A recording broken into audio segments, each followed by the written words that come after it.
Talsik. Mga ganyan distance lang yan. Okay, so andun siya.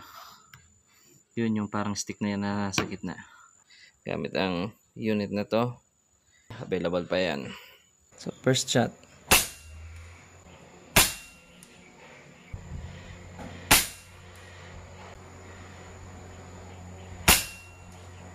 So check natin kung kaya natin patamaan yung ating bakal sa holdover natin na 12.